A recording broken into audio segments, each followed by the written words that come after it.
président chambre de commerce dalal ñu muy Alaaji Ablaye Sow ak équipe am tey jii nii monsieur Ka Moustapha représenté ci kaw loolu ñu ngi ci présidium bi ak ki nga xam ni mooy Yaram Fall muy présidente collège femme représenté CNCR ak suñu kilifa bi nga xam ni mooy ministre de l'agriculture de la souveraineté alimentaire bi nga ak élevage bi nga xam ni monsieur Dramé moom moo ko représenté ak ki nga xam ni suñu kilifa di Cheikh Amar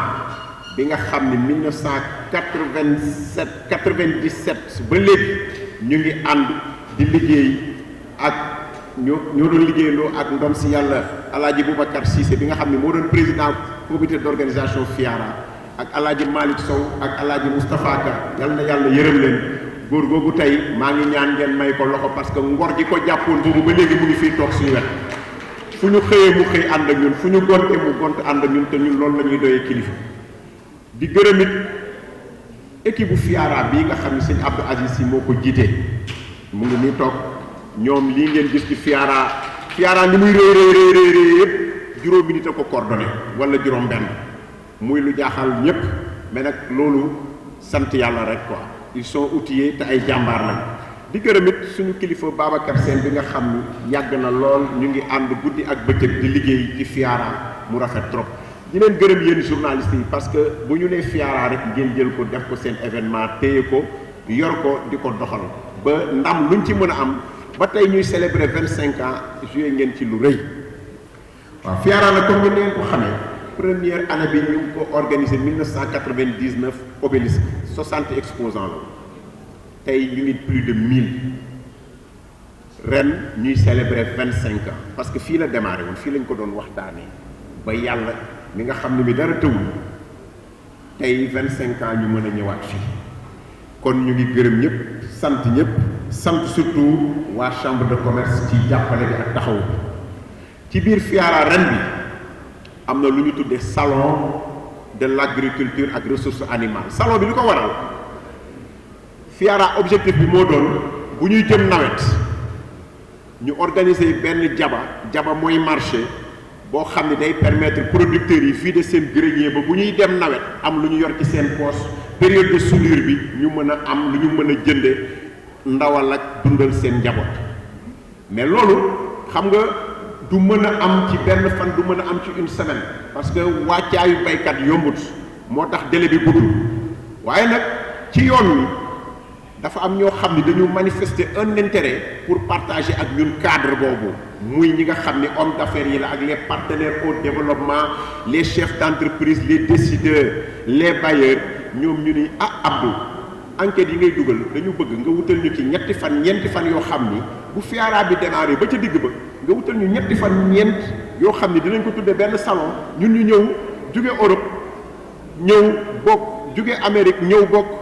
jóge Gabon Guinée équatoriale Italie ñëw pour ñeenti fan mëgg a bokk ak yooyu ñun bu ñu paree ñu dem bàyyiwaat leen ngeen continuer loolu moo waral salon bi ci kaw loolu itam ci salon boobu am na innovation majeure boo xam ni ren bu dikkee di ngeen xam ni FIARA yàgg na liggéey mais toujours ñu ngi seet lan mooy doxal réew mi ci koom-koom ci mbay sàmm napp ak transformation ñu daal leen koy indil FIARA am na ay partenaires yoo xam ne ñu ngi ñëw usine la ñu déplacé pour ñëw président def na jàppale na éleveurs u Sénégal yi indi ay nag yoo xam ni dañuy jëndi meew pour que ñu réduire facture leb yi am na usine boo xam ne incha allah yéen a ngi fii bu ñu yàlla dimbalee ba ci biir FIARA bi di ngeen gis ñu ñëw installé fa mini industrie yoo xam ni tey kenn dootul tuur meew ñoom ñoo koy recueillir transformé ko def ko ay fromage def ko leneen ak leneen ba yàqu boobu doon am dootul am daaw bi ñu ñëwee daje nañ FIARA ak président de la république loolu moo leen gën a motiver ren démb gis naa ni yónnee nañ ma lépp chargé nañu conteneurs yi yëpp ñu ngi jëm si ci FIARA loolu c'est à saluer te loolu c'est un pas géant pour vraiment concrétiser la vision du chef de l'État et de son premier ministre et du ministre de l'agriculture, de la souveraineté alimentaire et de l'élevage yooyu lu am solo ci kaw loolu itam am na ay panel yoo xam ne dinañ ko organiser ñun suñu panel yëpp ak suñu défi mooy souveraineté gëm suñu bopp dundal suñu bopp dem ba nekk ay exportateur FIARA fa la ñu lancé ceeb bi waaw ceeb bi bay dundee fa lañ ko def ñun loolu mooy suñu slogan tey jii ñu ngi ci yeneen ñu ngi ci meew mi di fiy wàcc ci ay nag buñ ko rattee ca dëgg-dëgg dootuñu amati besoin en lait kon loolu moo ñuy pousse que forum yi nga xam ne dinañ ko fa tenir yépp ça sera axé sur la souveraineté alimentaire ba ñu ñaan yàlla dimbali ñu am souveraineté boobu ba commencer di exporter ci kaw loolu itam ren ci FIARA ñu ngi gërëm sant ministères yi nga xam ne lim naa ko fi agriculture moo doon ñëw ak yenn yi mais ren li ñu enregistré gum ëpp na 8 ministères yoo xam ni fas yéene nañu ñëw bokk ci développement bi jàppale FIARA nekk ci wetu FIARA pendant 3 semaines lépp pour que rek ñu wane li nga xam ni mooy objectifu ministères yi seen ay réalisation ak perspectives yi nga xam ni moom la ñu dëgmal en tout cas ñu ngi leen di gërëm di leen sant di ñaan yàlla yóbbu ñu ci 25e édition bi ñaan yàlla yombalal ñu ànd ci ak yéen ñu jàppalante ba mu doon succès pour suñu dëkk ñu ngi leen di gërëm di leen sant di leen ñaanal yàlla di ko ñaanal ñëpp yàlla na fi yàlla def jàmm kontaan nañ trop la chambre de commerce kontaan nañu ministère de l'agriculture de la souveraineté alimentaire et de l'élevage présidente sincère kontaan nañu.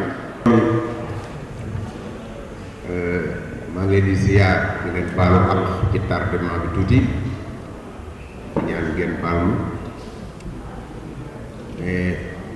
bala ma jël kàddu ci statut bi ma nekk da ngeen may baal rek ma am tuuti kàddu yu ma sànni te place bi ma taxaw dafay place bu am solo ci suma carrière ma njëkkee ñibbisi ci Sénégal 1986 87 fii laa njëkk a dugg liggéey ak Moustapha Kabito booba pays ci ginnaaw fii la nekkoon donc c'est pour vous dire que FIARA jalon yi fii lañ ko posé kon bu jamono di dox ba 25 ans yi ñu koy lancé fii kon loolu lu doy waar sant yàlla bu wér di gërëm it CNCR bi nga xam ni bi ma dikkee ñoom la ma yàlla booleel ma ànd ak ñoom ànd bu rafet bu ma waxee CNCR wax président Mamadou Sissoko wax président Nazirou ak équipe am présidente Yaram Fall moo leen représenté ak président Abdoulaye Sow bi nga xam ne tey il n'a ménagé aucun effort pour que ñu mën a tenir point de presse bi fii ñu ngi koy gërëm di ko sant moom ak équipe chambre de commerce di leen ñaanal yàlla di bëgg nag ngeen ñaanalal ma tàccul ma Cheikh Amar bii toog góor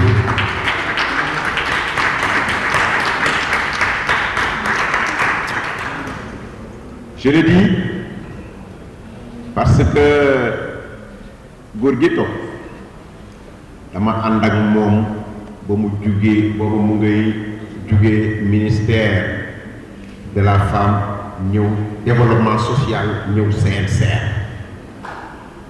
lettre bu mu mës a bind ci FIARA kii la ànd ak suñu kilifa bu baax ba Alaaji Boubacar Cissé moom ak Alaaji Malick Sow ak Alaaji Moustapha Dia yàlla na leen yàlla yërëm lépp fi la départ ci saal moo tax ma ne ngeen gërëmal ma góor gi wëllëre googu tey amoon na yeneen occupation mais dañu fu ñu mën a wootee ci FIARA dina ñëw toog ci sama wet kon je le remercie vivement di ñaan yàlla taxaw. Alors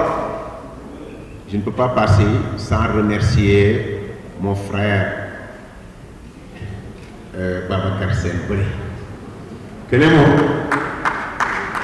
88 ba léegi maa ngi moom fu ma taxawee mu taxaw fu ma dugg mu dugg fu ma tëdd mu tëdd kon nañ leen ko ñaanal yàlla defal ko jàmm que yéen ñëpp war ngeen mën a roy ci kii journaliste la ñuy profité di leen gërëm di leen sant yéen journaliste yi dama lambeer carte gi nag parce que li may wax moom bu ma paree ci discours bi rek ñu jàppalante rek dama amaat yeneen engagement yoo xam ne c'est sur le terrain moo tax bu may ramasser nii door a indi tubaab bi marche bi tas. may ñëw remercier encore le représentant mon ami C.T. Dramé qui moo représenté ministre de l'agriculture, de la souveraineté alimentaire et de l'élevage moom depuis quelques années maag moom ñooy réaliser loo FIARA li ñu di gis yëpp du nelaw guddi du nelaw bëccëg suba ak ngoon guddi ak bëccëg bu FIARA commencé du tegg tànkam ba fii kon c'était mu lay gërëm di la sant di gërëm monsieur le ministre suma xarit suma frère yàlla defal leen jàmm moo échec ci seen noble mission c'est la bonne marche de l'agriculture sénégalaise afin que ces fruits puissent être bénéfiques pour le Sénégal loolu daal lañ leen ñaan yàlla mënuma jàll nag te waxuma ci tim FIARA bi nga xam ni Serigne Abdoul Aziz Bële si moo ko coordonné muy ay xale mooy ñële juróomi doomi pendanaar yële ak suñu benn ki nga xam ni moo représenté exposant wu FIARA yëpp ñu di ko wax madame Diaw ak mu jot fu ñu taxaw mu taxaw fa soxna su am kóllëre la mënoon na ni damay ñëw jënd place FIARA rek dem waaye démb ba waxtu bi ñu may wax ak yéen ni mu ngi suñu bureau en guise de solidarité jàppale FIARA kon loolu ñu ngi gërëm ñëpp di sant yëpp ci mu FIARA ay xale yu baax yu am dina am parce que man liggéey ak man dafa métti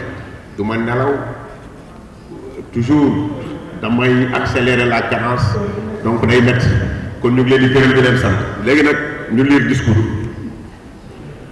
Monsieur le représentant de la Chambre de commerce, d'industrie, d'agriculture de Dakar, Madame la présidente du Collège des femmes du Sincère, Madame Yaram Fall, Monsieur le représentant du ministre de l'Agriculture, de la souveraineté alimentaire et de l'élevage, Monsieur Dramé, Mesdames, Messieurs les journalistes, chers invités, permettez-moi tout d'abord de vous adresser au nom de la FIARA nos plus vifs remerciements pour avoir accepté encore une fois de répondre massivement à cette cérémonie traditionnelle d'échange d'informations avec les médias sur les préparatifs de la FIARA 2026. 25 ans, 25 éditions. C'est le parcours de la FIARA, dont la première édition en 1999 à la place de l'organisme a été un vrai challenge avec des objectifs clairs et bien définis. D'abord, favoriser l'accès des producteurs et des organisations à l'information agricole, aux innovations commerciales, techniques et technologiques. Améliorer les conditions de production et de commercialisation des produits. Ensuite, faciliter les échanges d'expériences et d'idées à travers des espaces de discussion sur les politiques, les programmes et les questions majeures du développement agricole et rural. Mesdames, Messieurs,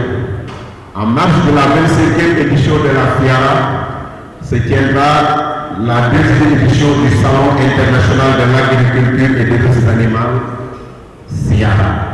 du 13 au 16 mai 2025 dans le même cadre. Le SIARA sera un cadre idéal pour les professionnels des différents secteurs et les partenaires de partager leur savoir-faire, mais aussi de proposer des solutions et des approches pertinentes par des innovations, des rencontres et des discussions autour des grandes questions du développement pendant 4 jours. Mesdames, Messieurs, chers invités, la rencontre d'aujourd'hui avec la presse revêt un caractère exceptionnel. En effet, elle est l'aboutissement de 25 ans de pratique et de réflexion soutenue pour mettre en chantier et conduire un événement aussi important et porteur d'espoir que la FIARA, une foire d'intégration des peuples et des économies.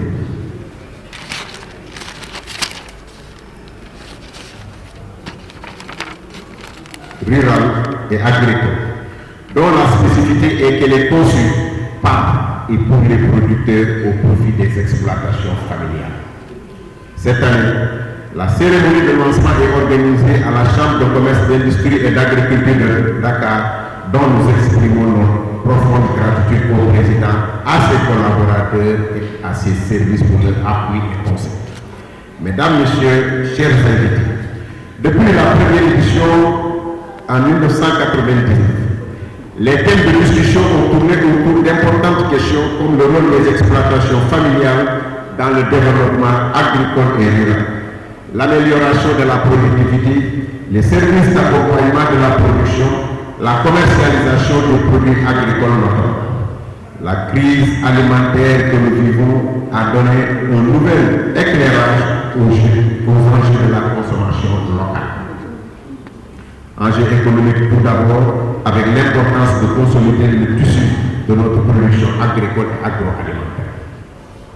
Enjeux environnementaux, ensuite avec les enjeux climatiques que nous vivons et qui ont un impact certain sur la production. Enjeux sociétaux, enfin avec les valeurs orientées vers une production de qualité et en quantité pour des coûts supportables par les consommateurs. C'est le sens de la FIARA qui y a toujours donné à son action avec un message fort pour le dire autrement, le consommer local est une bonne alternative pour nos faibles économies et il ne coûte pas cher et protège notre balance commerciale. D'où le thème de cette édition, la souveraineté alimentaire, enjeux, défis et perspectives. Un slogan porteur d'espoir pour le Sénégal dans sa quête de sécurité alimentaire. Mesdames, Messieurs, chers invités, si au plan économique, les retombées de la FIARA ne sont plus à démontrer, les résultats acquis au fil des éditions ont eu le mérite de faire de cet événement majeur une activité incontournable, une activité annuelle incontournable des métiers agro-silvopastoraux, halieutiques et artisanaux. Une activité qui, aujourd'hui, fait la fierté des organisations de producteurs et des exploitations familiales. En effet, d'à peine 60 exposants à la première édition, aujourd'hui, la FIARA accueille annuellement beaucoup d'exposants, les services d'accompagnement de la production et des fortes délégations étrangères. Mesdames, Messieurs, chers invités, permettez-nous, avant de terminer, d'exprimer notre profonde gratitude à son Excellence, Monsieur le Président de la République, Bassirou Diomaye Diakhar Faye, pour l'envoi exceptionnel de 130 milliards alloués au monde rural pour la prochaine campagne agricole, Monsieur le Premier ministre Ousmane Sonko, Monsieur le ministre de l'Agriculture, de l'Élevage et de la Souveraineté alimentaire et son département, Madame le ministre des Pêches et des Infrastructures maritimes et portuaires, Monsieur le ministre de l'Environnement et de la Transition écologique, Madame le ministre de la Famille et des Solidarités, Monsieur le ministre de la Formation professionnelle, Monsieur le ministre de la Microfinance et de l'économie sociale et solidaire, Monsieur le ministre secrétaire d'État au PME et PMI, aux partenaires, la CCIAD, les projets, les programmes, les ONG d'appui au développement des organisations, les participants et les voyants producteurs. Ces ministères que je viens de citer, ils ont tous prévu, programmé, voire même réservé des espaces pour participer à cette édition de la FIARA. Donc ça, c'est des exposants étrangers et sous-régionaux et aux forces de l'ordre et de défense. Je vous invite, mesdames, messieurs les journalistes, comme par le passé, à appuyer le plan de communication de la FIARA afin de faire de cette foire l'événement phare du consommé local. Qui parle de consommer local, parle de souveraineté alimentaire. Monsieur K, j'ai un message pour le président de la Chambre de commerce. Un message des chargeurs qui chaque année sont pris en charge par le COSEC. Cette année, les chargeurs ont des difficultés pour une prise en charge du COSEC. Donc, comme vous représentez le président de la Chambre de commerce, merci de transmettre la demande des chargeurs pour qu'ils puissent participer parce que depuis 25 ans, ces chargeurs leur participation est vivement soutenue par le COSEC. Donc, il faut quand même que le COSEC puisse faire un effort pour les soutenir et les accompagner pour leur participation à la 25e édition de la FIARA. Mesdames, Messieurs, je vous remercie de votre aimable approche.